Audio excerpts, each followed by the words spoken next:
Hey everybody, how's it going? Welcome to the HNE Show, and we actually have some pretty cool news, and I guess you could argue rumors until it's confirmed as news to talk about today. But joining with me, I have special guest Jackson from Full Circle Cinema, and he's the editor-in-chief over there. And Jackson, I'll just let you, talk a little bit about Full Circle and what you guys do and what people can expect if they check out your guys' site. Yeah, it's great to be back on the show. Full Circle is very similar to HNE. We covered, the latest in entertainment news, movies, TV, all that good stuff.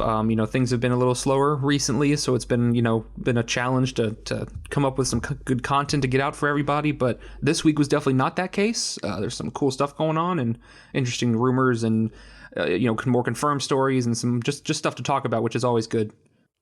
Yeah, it's definitely, I think, slow would be the best way to put it. Just like, usually we'd be talking about probably how Black Widow, based on the contents of that film, would be setting up for XYZ in the future, whether it's Thunderbolts, whether it's something in the Falcon and Winter Soldier, whatever, right? Like usually we'd be doing that and maybe getting more, not teasers, but maybe like some more promotional material for upcoming stuff like WandaVision, Falcon and Winter Soldier.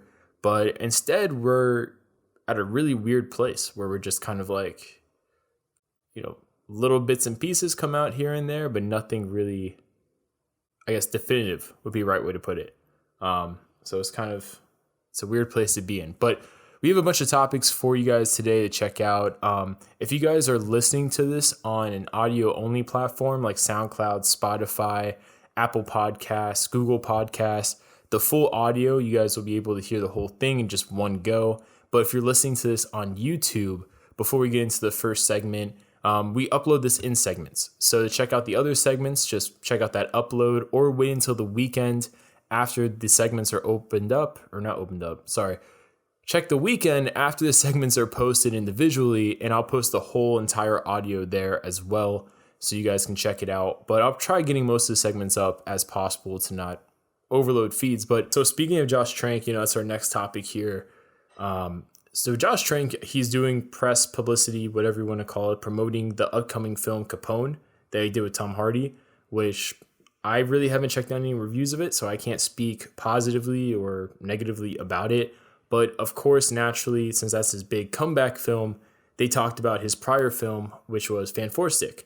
And there's a lot of things to be said. And just to do a quick recap before Jackson, I definitely want to get your thoughts on it, your reaction, if you will. But entering pre-production of the movie and writing the story, doing pitches, Josh Trank reportedly barely did any research on the Fantastic Four, whether it was watching cartoons, prior movies, reading comics, which actually angered writing partners of his because they did research and they would present certain story concepts, characters like villains, and how maybe to either explain superpowers or supporting characters that maybe should be introduced.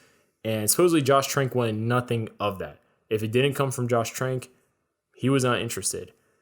He also controlled the process between pitching ideas to the studio, telling his writing collaborators that they can't do that unless he's present.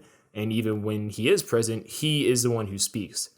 When they did start filming, the final act wasn't even written yet.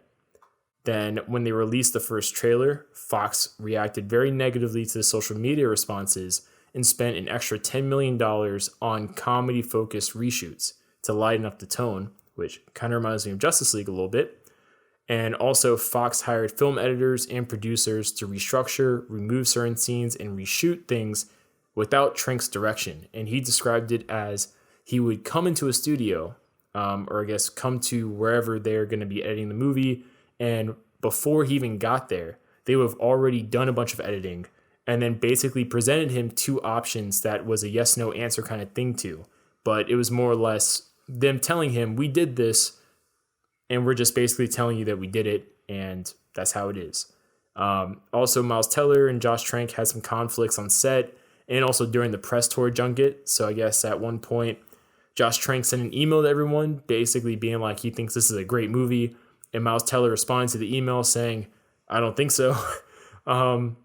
Which is kind of funny. And then upon the release of the film, according to Josh Trank, the comments he made about, the film really tarnished his friendships with certain members of the cast and crew. And also, Fox estimated that they lost about $10 million in opening weekend box office due to his comments on Twitter. So, a lot right there. Yeah, what are your first thoughts, your reactions after hearing that? Doesn't this make you want to just run and join a Josh Trank movie as soon as possible? You just want to jump right into that production? Yeah, I'm curious if Michael B. Jordan actually was one of the cast members that was kind of. I would have to imagine. Upset. I mean, he was on the rise. This wasn't his. He hadn't hit his stride yet. It was a year or two before that. But this guy was on the up and up, and has become one of the hottest stars in Hollywood. And I feel like Kate Mara, she's a great actress, and was big on House of Cards. And Jamie Bell has been in a lot of stuff. He's great in the in Rocket Man. These are legitimate, good actors, and they come in. I mean, I've heard other stories of people saying Miles Teller isn't a great person to work with, but this movie just seems like looking at all these comments, it seems like it was doomed from the start. I mean, just the attitude and the way that they were butting heads and all this stuff, it just didn't seem like it was working. It just didn't seem like Trank was on board with what everyone else was. Maybe that's, it's hard to say. Maybe he was trying to take it in a new direction because, things that were failing, and, the first two movies they were fine, but they didn't do the Fantastic Four justice, and they were campy, and they were, all funny and all that. But, maybe he was like, well, I'm going to take it in a different direction, but I mean, not doing research, not taking ideas, being like a tyrant over the production and your writing collaborators. It's not a good look. I mean, he's had a lot of issues recently. I mean, tweeting out that before the movie, I mean, that's just, it's irresponsible. And I think it's unprofessional. It's unfair. Yeah. It's unfair for people who did work hard on that movie, whether it was, the reshoots after or whatever. I mean, it's unfair to those people. And I think, coming out all these years later, everyone has always wanted to know, what happened on Fan Four Stick. There was all the he trashed the rental house and all these things that have come out. But people want to know, and it's hard when these directors come out and then just start spewing stuff, and it's like, well, you're painting your story. We have this other story. We'll never truly know what happened. But I think based on everything and all these comments, I just think from the get-go, this was just not going to work. And it's unfortunate because the first bit of that movie isn't too bad. It gets really bad after the time jump, after the 1 year later, which was clearly the reshoot point. But before that, it was a weird take, I guess. But it wasn't the worst thing you'd ever seen. It wasn't Catwoman, it wasn't Green Lantern yet. But the first half was good to me. I'm just I was enjoying it for what it was. I was like, this is a different take, and it's a weird, different version of the Fantastic Four than we're used to, and these characters are a little different. But it wasn't anything that I was like, this is abysmal, I'm walking out. But eventually, it got to the point where it just fell apart completely, and it was clear where the point was. I mean, the time jump just made it, blatantly obvious where the movie went wrong. Yeah, I mean, the thing that really sticks out to me just about the whole Fan Four Stick thing is, first off, starting a movie like this without even having an ending planned, like not even planned, but like written at all, like that just kind of, that's kind of Fox's fault for even greenlighting it to start production in aspects of filming, before having that completed. Like that should have been, you should always have your beginning, middle, and end. You know what I mean? At least. Like, say what you will about the original Iron Man film by Favreau and Robert Downey Jr., but at least they had their beginning, middle, and end more or less always planned out, and they just kind of improv along the way to get to A, B, and C. But I can't even fathom not having the ending of your movie. Like, what are you building to? You know what I mean? Like, when you're writing, like, you're just writing to write? You know what I mean? Like, you got to have a story in mind. You would think a narrative you're going towards.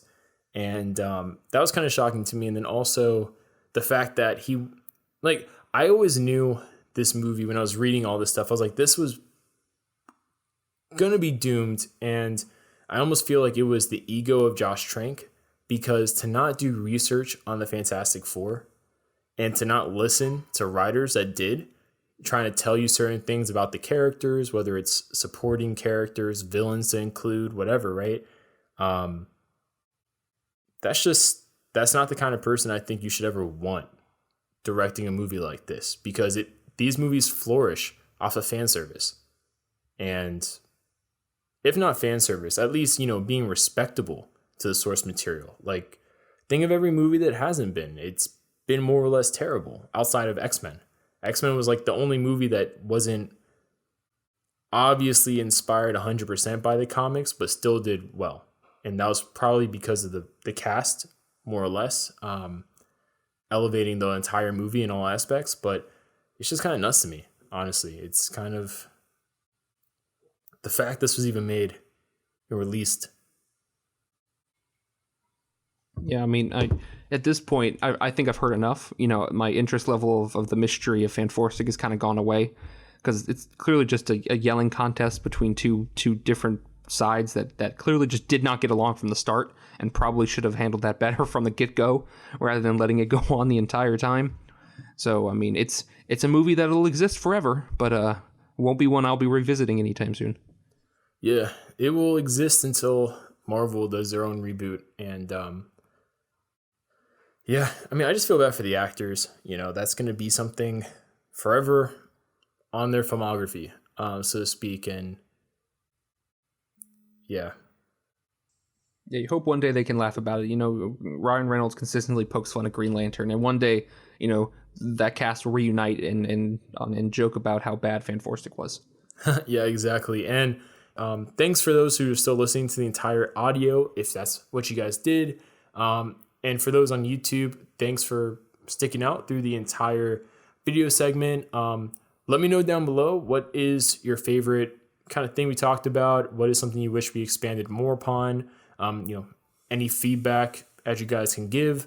And then last but not least, Jackson, for those still listening, where can they find you? Yeah, you can follow me on Twitter at JacksonHayes67. You can follow Full Circle at Full Circle Cine. We're currently taking applications for writers, so if anybody's interested, you know, you can find it on the site. Just a little plug, but yeah, find us there.